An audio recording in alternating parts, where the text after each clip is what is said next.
Hi, sixth graders. So today we're going to do the last lesson for the year, which is on simple interest. Remember, if you're having trouble finding where this is on your big ideas, you would have your dashboard, you would go to Dynamic Classroom, and on the menu you can keep arrowing back. Last time we had 6.5, which you can see was discounts and markups, and this last lesson we're going to do is on simple interest. So what I like about these is it has each concept here: finding a balance, finding an annual interest rate, finding the amount of time. There's a very simple formula that you can use. So that's the computer aspect of it. Here is your Reteach. What I like about this is it gives you the formula, explains each part of the formula, and then it works out each part of the example.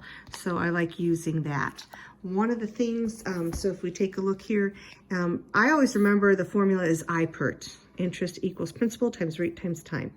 So remember that the rate is always in a percent. Okay, and you can read these on your own. It walks you through each one, but we're going to go ahead and get started on the actual thing. And also, you can go through each example on big ideas, then it'll walk you through it.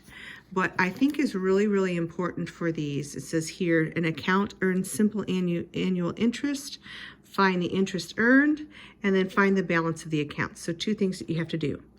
One of the first things that you should do is identify each part of this. Always remembering that interest equals principal times rate times time.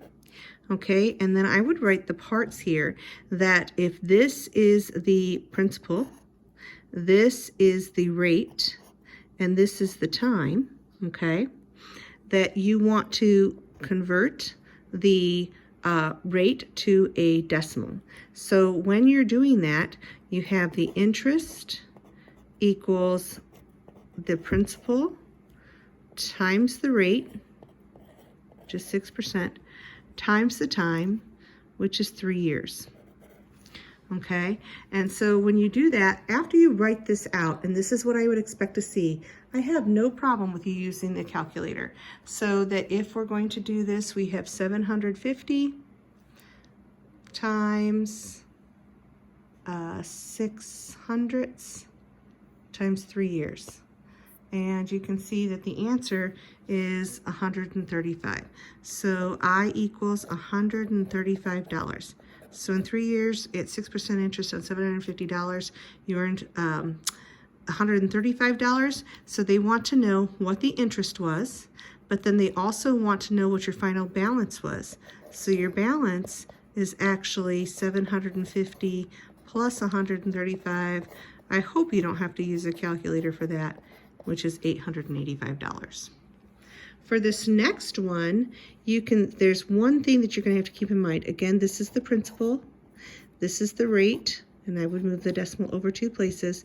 6 months is actually half a year, and it is really important that the time is always in years. So 6 months is actually half a year. So when you use your time, just keep in mind that that's half a year.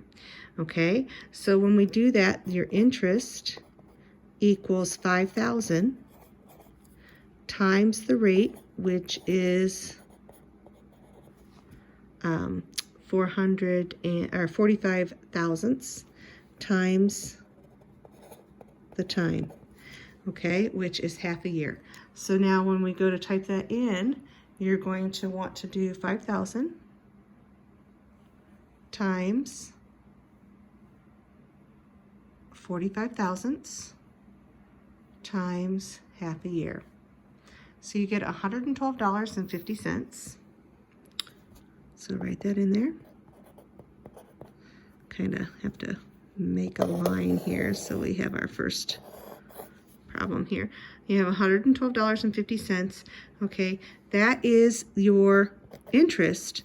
But then again, remember that your balance for this one is going to be 5,000, what you started with, your principal, plus $112.50. So that your balance, your final balance is $5,112.50. For the next one, you have a principal of $200. You have a rate of 15%, which is 1,500 for 5 years. So that's pretty straightforward. 200, and you don't always have to use the dots for times. You can just use parentheses here, whatever you prefer. Just don't use X's because they look like variables, times 5. So that's going to be 200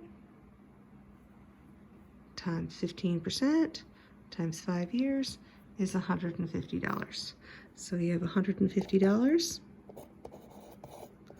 is how much interest you have. Your balance is going to be 200 plus 150. So your balance is $350. Okay.